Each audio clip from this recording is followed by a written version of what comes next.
نحمده ونستعينه ونستغفره ونؤمن به ونتوكل عليه ونعوذ بالله من شرور أنفسنا ومن سيئات أعمالنا من يهده الله فلا مضل له ومن يضلله فلا هادي له ونشهد أن لا إله إلا الله وحده لا شريك له ونشهد أن محمدا عبده ورسوله أعوذ بالله من الشيطان الرجيم بسم الله الرحمن الرحيم إن الله وملائكته يصلون على النبي يا أيها الذين آمنوا صلوا عليه وسلموا تسليما زماؤنا طول پجمع درود شریف اللهم صل على محمد وعلى آل محمد كما صليت على إبراهيم وعلى آل إبراهيم إنك حميد مجيد اللهم بارك على محمد وعلى آل محمد كما باركت على إبراهيم وعلى آل إبراهيم إنك حميد مجيد ما تاسو ته د مون متعلق بیان شروع کړو زما دا غالب ګمان و تیر شوی جماعت المبارک په ورځ باندې چې ان شاء الله ما دا باز خبرې پدې کې سر ته ورسولې دا یو څو خبرې دي چې دا د موږ استاد مخې ته راځي ځکه د موږ د ژوند معمول لیدي ژوند دې په موږ او تاسو را پیخيږي ما تاسو ته د سحر د سنتو بیان شروع کړو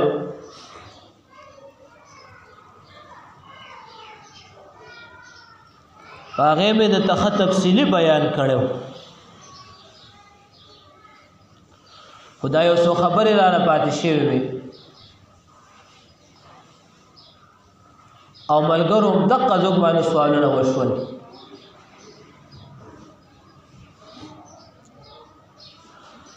چې یو انسان دی او د هغه نه سنت لاړل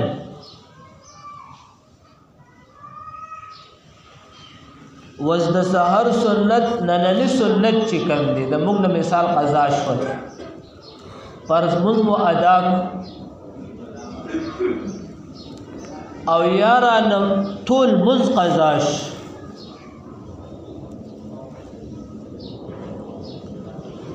نو څنګه طریقې کار سره بدار اگرزو د کم وخت پورې به را اگرزو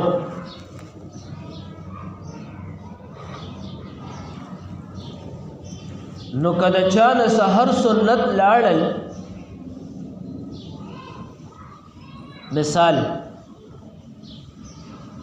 نو د سره د دې د قضا شو د دې د قضای وخت تر زوال پورې د سره ټیم دی موږ تاسو معاشره کې دا خبره مشهوره ده چې اشراق ټیم ختم شو نو استاد سنت ټیم لاړ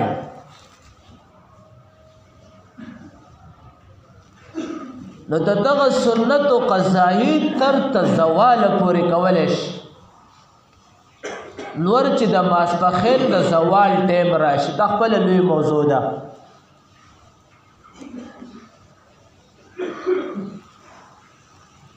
زوال ټیم دې ختم شو نو اوس د دې سنت او قضا ټیم لاړ کتانه بیا د سنت لاړل نو بس د دې قضایم ختم شو دا په بل ټیم کې ته قضا به نشي راوړې نه په سبا د دغه ټیم نه پس دا بس قضا ختم شو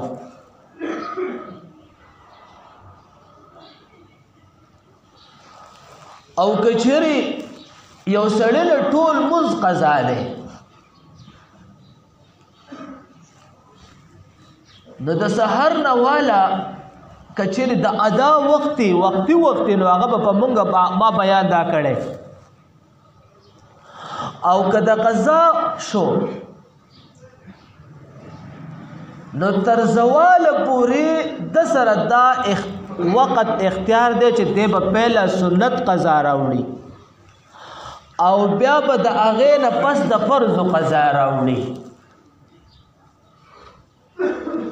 که زوال دنه ختم شو نو بیا د سنتو قضا دنه ختم شوه بس دی به بیا صرف د فرضو قضا راوړي که په د ماسپښین مازه نه مخکې وروسته ماښام ماسخوتنه پورې دی راوړی شي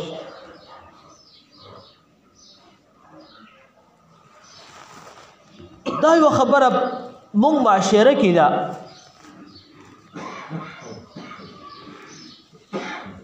چې مونږه قضا مونځ د سحر په قضا به راوړو معاشره کې خلک وایي چا نه مونځ قضا شي نو وایي هلکه دا به د سحر د قضا سره راوړي ماسپښین به د ماسپښین سره راوړي مازدیګر به د مازدیګر سره راوړي د قضا مونځ هر هغه چې د وخت مونځ ټیم وي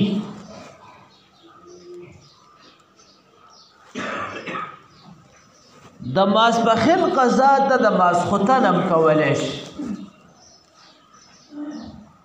د دې درې ټیمونه علاوه طلوع الشمس چې کله انور خیږي دې کې مونځ مکروه دی سجده مکروه ده زوال الشمس چې نور کله په زوال شي غروب الشمس چې کله نور پرېوځي نو د درې ټیمه کې سجده مکروه ده نو د دې درې ټیمونه علاوه ته هر وخت کې قضا مونځ راوړی شي که د ماسخوتن مونځ ته د اشراق نه مونځ نه وخت راوړی نو راوړی شي او د سحر مونځ د ماسخوتن راوړی شي دا ځکه هغه وخت تا نه تللی دی خو دومره ده علما د دې یو مثال ذکر کوي مونځ مه پرېږدئ یو کس پسې زما مثال رقم قرض دی مثال ذکر کوي قرض دی او د دې قرض ماته وضرورت دی او زه وایم چې دا قرض دی اوس ماته میلاو شي ځکه زما ضرورتونه پوره کوي سبا یې ماته ضرورت نشته خو چې څوک مقروض دی نو زه هغه ته ویم چې اوس یې راکړه او هغه ماته وایي چې سبا به درکړم اوس څه نشته نو زه ورته وایم سبا یې ځان څه کېده نو نن ماته میلاو نشي په سبا میلاو شي ځان به دې مثال پوه کوي په سبا میلاو شي نو قرض خو ادا شو دلته کې پوینټ دی قرض خو ادا شو خو په وخت ادا نشي نور الله رب العزت غفور الرحیم ذات دی چې کوم په مونږ پسې قرض و هغه ولا ادا کو خو به وخت ادا شي او په قضا ادا شي دا علماء یو مثال ورکي نو کچره د زوال ټیم ختم شو ته بیا سحر نننې وختي قضا راګرځي نو بیا به صرف فرض قضا راګرځي د سنتو قضا ختم شو دا یو مسله شو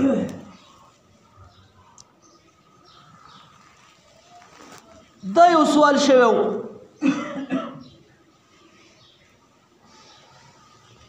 چې دا ښځې به په څنګه طریقه د جمع د مونځ نه پس مونځ ادا کوي د سحر او که مخکې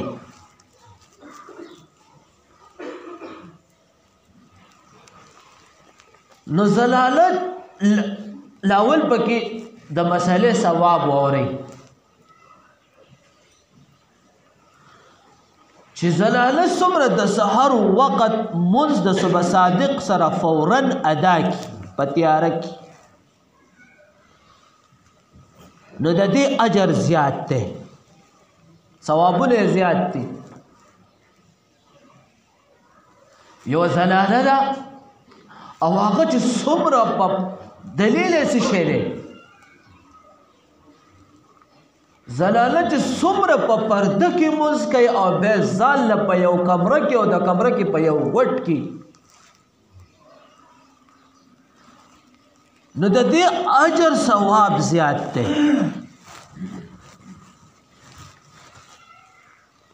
خو کچره نور مونځ کېږي د مخکې نه د وروسته ټول دا ټایم د سره موجود دی د صبح صادق نه والا تر نور د راختو پورې د سره د مونځ وخت دی خو د ثواب په درجه کې نو دی چې په وخت باندې مونځ ادا کې صبح صادق سره نو دا په تیاره کې ادا شو اجر زیات سړی چې کم دی دا به رڼا کې چې څومره مونځ ادا کې نو د رڼا په سحر په رڼا کې د دې اجر زیات شو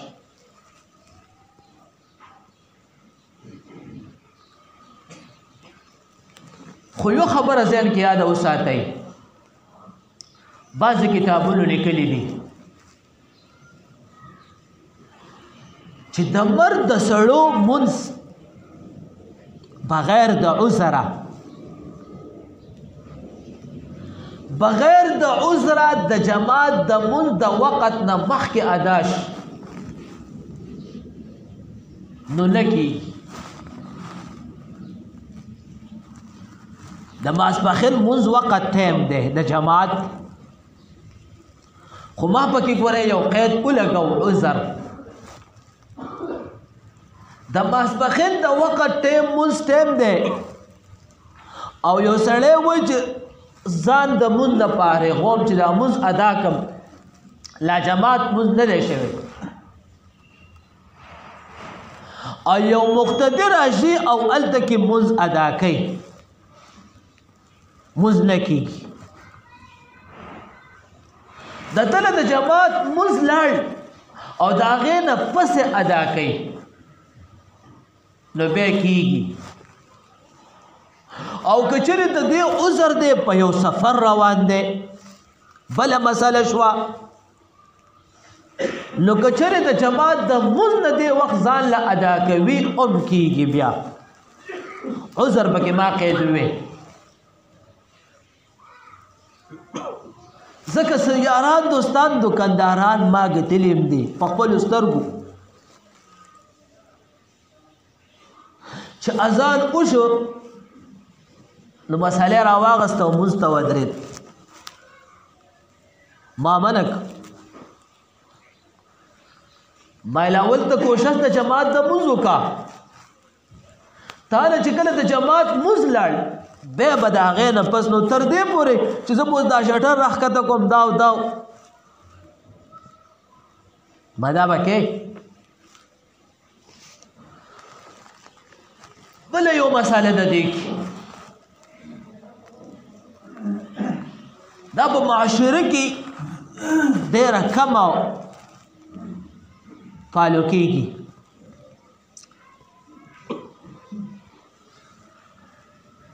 دو احادیث مبارکه موجود دي دواړه صحیح احادیث دي حضرت عائشہ امہات المومنین رضی اللہ تعالی عنہا فرمائی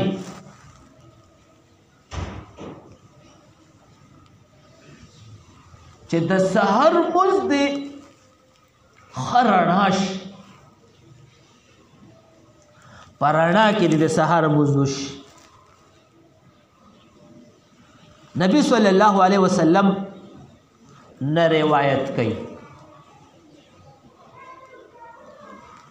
او دویم یو صحابي دی عبدالله ابن مسعود صاحب رضی الله تعالی عنہ چې د نبی صلی الله علیه وسلم لس کاله خدمات کړي دي لس کاله خادم وو هغه د احادیث ته چې مثبت تیار کې وشي نو ثواب په اجر زیات دی دواړه ثقو احادیث ته صحیح احادیث دي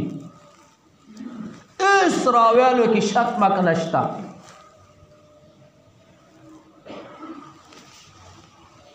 نو علماء وی نو علماء کوشش دای چې موږ په دې ټولو احادیث باندې عمل راش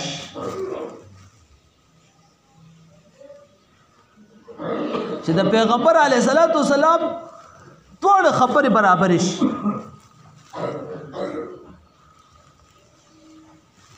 ما وز تقریبا د سیو لس کاله وشو چې دا په خپل علاقه کې سهار منځ کوم خو ما به چې دلته منځ کوو د سحر د جماعت نو زما خپل هم دا ترتیب و اوس درته ویم نو د دې ترمنځ چې د دې احادیثو اطباق راشي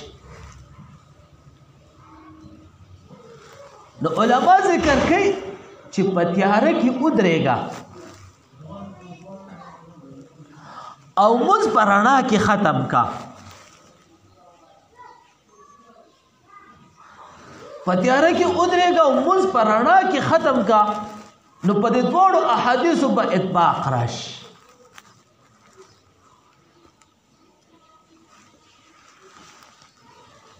نو زما ټولو پېشمامانو ته دا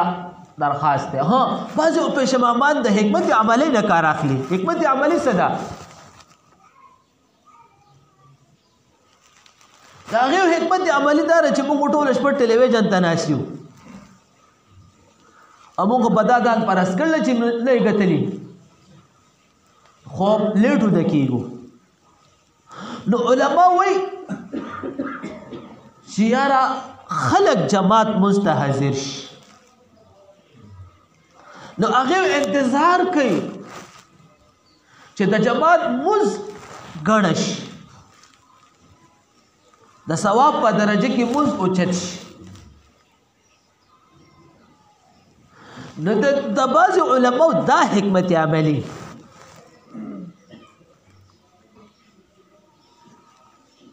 نو په یو احادیث باندې خو عمل رال خو حکمت عملي ورسره د علماو داسې شوه چې په رڼا کې مونځ وشي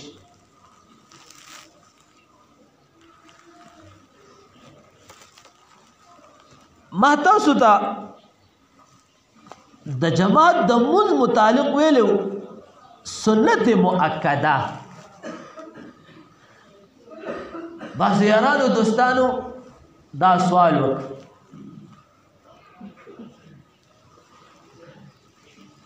چې زمونږ خو دا ګمانو چې دا د جماعت مونځ چې مونږ په جمع ادا کوو فرضیت فرض مونځ د دې جمعوالی په جماعت په مونځ سره ادا کېدل دا سنت مؤکده دی واجب او فرض نه دی خو دا خو بیا په معاشره کې د خلکو سره د جماعت د مونځ اهمیت کمیږي دا سوال وش مسله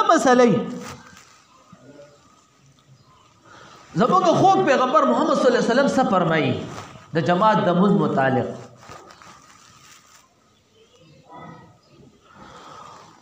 وایي چې څوک د جماعت مونځ ته نه حاضرېږي د عذر نه بغیر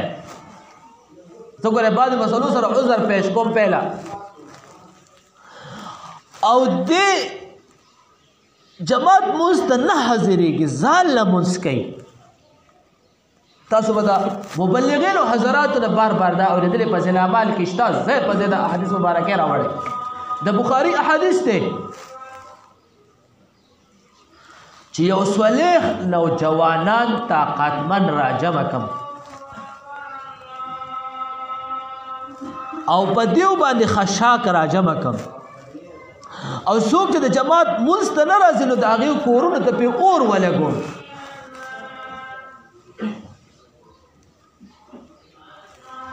سخت وعید د رسول الله صلی الله علیه وسلم په دې دی.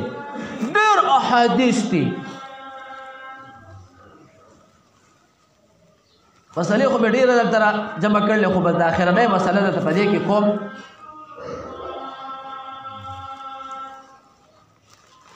بعضې یاران دوستان ووایي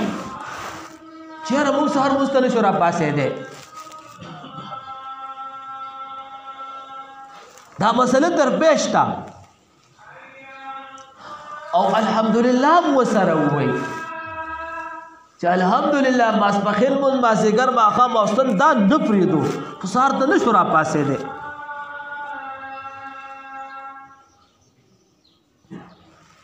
ذهن کې یو خبره یاده وساتئ. دې کې ډېرې غټې حکمت عملي هم درته بیا پیش کوم. خو رسول الله صلی الله علیه وسلم د دې متعلق څه ویلي دي چې کوم سړی د سحر مونځ او د ماسخوتن مونځ دا د جماعت نه بغیر ادا کوي نو دې په خپل ایمان ویریږي. نمبر 1 بعض سړی وایي یار د مونځ ټیم چې په ما کې سستي راشي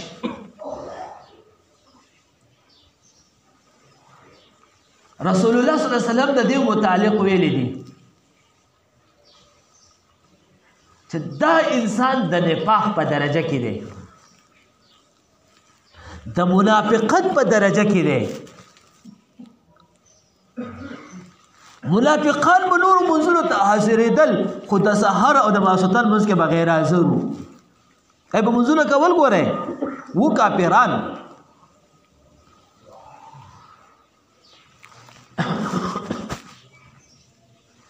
خو د ماسخوتن او د سحر په منځ کې به نه وو.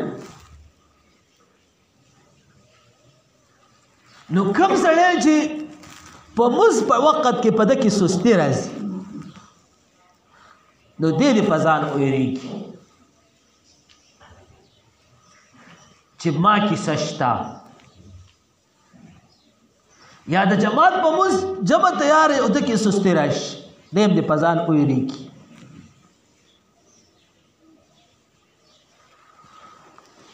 خو کچېرې اوس د پکې حکمت ویم خو موږ په دې طرز نه کوو د الله د رضا دپاره به کوو. که یو سړی وایي چې زما معاشیت ته مستحکم شي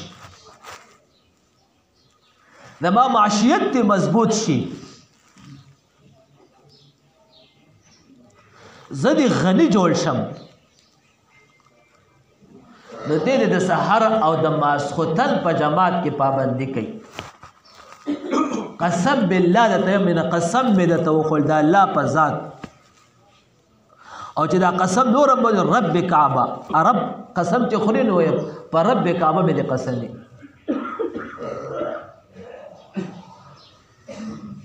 چې موږ تاسو خپل معاشیت مضبوطول غواړو نو د سحر جماعت او د ماسخوتن په جمع کې دا په ځان لازمه کو فرض چې دې کې به مونږه خامخا شرکت کوو. نو یو بس تاسو په رزق په مال حال کې برکت دا مې یو کتاب ګټو په هغې کې دا یو علم الدین وایي چې زما معاشیت ډېر کمزوری و معاشي لحاظ ژوند کې مې خوشحالي نه وه نور خو مزمون کمزوری الله قرآن کې یو خلق الانسان ضعیفا انسان ما کمزور پیدا کړي. هغه فرمایي چې ما د سحر او د ماسخوتن د جماعت د منځ پابندي شروع کړه او هغه وایي چې د خوب په بنا باندې ما ته په خوب کې وویلی شي الله رب العزت دومره معاشیت زما مستحکم کو چې د باچای وقت سره زما روزګار و. نو موږ او تاسو خواري وکړو کوشش وکړو چې د سحر په منځ کې په هر جماعت کې لازمه ده چې ځان عادت کو. او یو سړی وایي زه پاسېدی نه شم بس ټایم ختم دی، یو سړی وایي زه پاسېدی نه شم. اذان خو هر سړی اوري نن دور کې، ځکه چې الحمدلله هر ځای کې لوډ سپیکر دی. چې څنګه ته اذان واورې نو ډایرکټ اعوذ بالله وایه، صرف اعوذ بالله من الشیطان الرجیم بس. دی به خامخا الله به درله د لمونځ توفیق ورکوي. او کوم وخت کې چې راپاڅېږي نو ډایرکټ پاڅېږه، اعوذ بالله وایه ډایرکټ پاڅېږه، نو ستا د بدن نه هغه سستي ختمېږي. نو که اوړی جمعی خو د مونږ په اوړی جمع کې خو لا یخني او په اوړی کې بدن سستی، نو سهار مونځ نو دا د نفاق علامه ده، د نفاق. نو مونږ او تاسو د الله خصوص د دغه علاماتو محفوظ کی، او الله رب العزت مونږ او تاسو لا د جماعت د مونځ توفیق را نصیب کی. واخر دعوانا ان الحمد لله رب العالمین.